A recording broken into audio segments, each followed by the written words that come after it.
नमस्कार. Yes news महाराष्ट्रमध्ये आपल्या सर्वांचे स्वागत. वक्तृत्व स्पर्धेत आयान मुस्तफा मुल्ला प्रथम.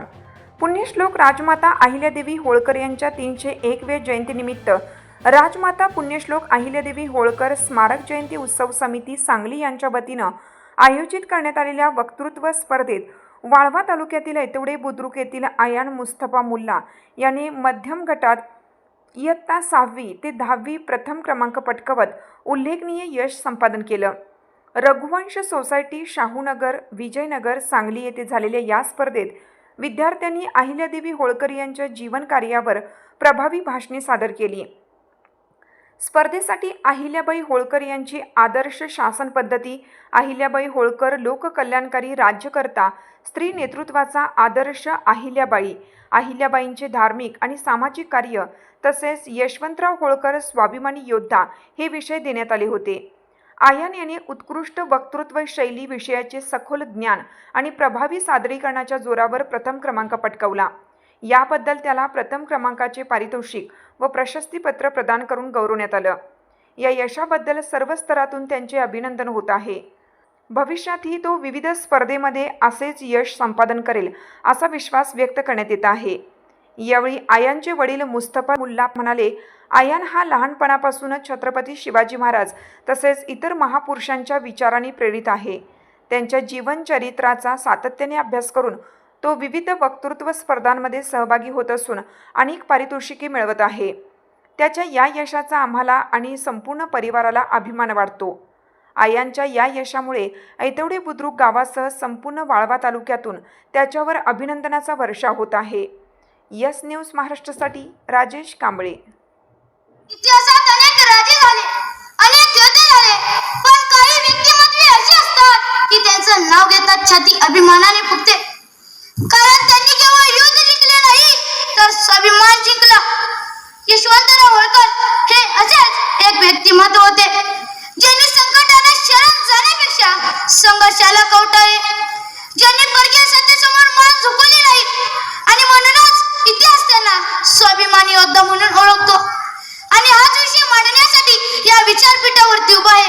नेते, वक्ते आणि रसिक श्रोतेहो नमस्कार. मी आयान काजल मुस्तफा मुल्ला अर्थातच विषय मांडतो यशवंतराव होळकर एक स्वाभिमानी योद्धा. मित्रांनो, होळकर घराण्याची परंपरा ही पराक्रमाची परंपरा होती. मल्हारराव होळकर यांनी मराठा साम्राज्याचा झेंडा अटकेपार नेला. अहिल्याबाई होळकर यांनी न्याय, धर्म आणि लोक कल्याणाचा आदर्श निर्माण केला आणि त्याच परंपरेचा तेजस्वी वारसा पुढे घेऊन आले यशवंतराव होळकर. सन 1776 मध्ये त्यांचा जन्म झाला. लहानपणापासूनच त्यांच्या आयुष्यात संघर्ष होता, पण संकटांनी त्यांना कमकुवत केले नाही. उलट संकटांनीच त्यांना पोलादी बनवले. मित्रांनो, त्या काळात भारतात इंग्रजांची सत्ता वाढत होती. अनेक राजे इंग्रजांपुढे झुकत होते. काहींनी तग केले, काहींनी स्वार्थासाठी स्वाभिमान विकला, पण यशवंतरावांनी ठामपणे सांगितले, स्वराज्य विकून मिळणारी सत्ता मला नको. हा होता त्यांचा स्वाभिमान होता. यशवंतराव होळकर हे केवळ तलवार चालवणारे योद्धे नव्हते, तर ते उत्तम रणनीतिकारी होते. त्यांनी आपल्या सैनिकांना अत्यंत शिस्तबद्ध केले. घोडदळ, वेगवान हल्ले, बुद्धिमान युद्धनीती यामुळे त्यांनी इंग्रजांना हादरवून सोडले. मित्रांनो, 1804 सालचा प्रसंग इतिहासात सुवर्णाक्षरांनी लिहिला गेला आहे. इंग्रज सैन्य अत्यंत बलाढ्य होती. त्यांच्याकडे आधुनिक शस्त्रे होते, पण यशवंतराव होळकरांकडे होती मातृभूमीची निष्ठा आणि स्वाभिमानाची ज्वाला. त्यांनी इंग्रजांविरुद्ध जोरदार संघर्ष केला. इतकंच नव्हे तर इंग्रज अधिकारी सुद्धा त्यांच्या युद्ध कौशल्याने थक्क झाले होते. एकदा एका इंग्रज अधिकारी म्हटले होते, जोपर्यंत यशवंतराव होळकर जिवंत आहेत तोपर्यंत भारत पूर्णपणे जिंकणे अशक्य आहे. मित्रांनो, हा गौरव साधा नव्हता, कारण शत्रूलाही ज्याचा पराक्रम मान्य होतो तोच खरा योद्धा असतो. यशवंतराव होळकरांचे जीवन आपल्याला एक मोठा संदेश देते.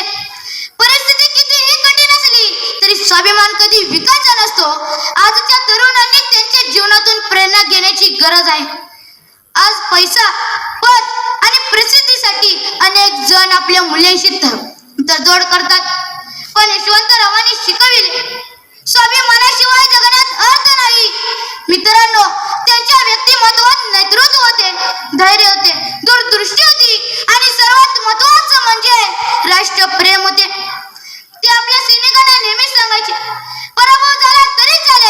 पण गुलामी स्वीकारू नका.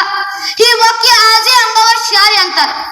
मित्रांनो, इतिहास फक्त पुस्तकात वाचण्यासाठी नसतो, इतिहास प्रेरणा घेण्यासाठी असतो.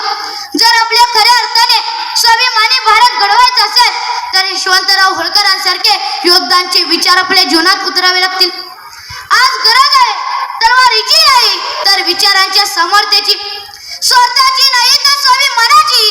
कारण राष्ट्र महान बनते ते फक्त संपत्तीने नाही तर स्वाभिमानी नागरिकांनी.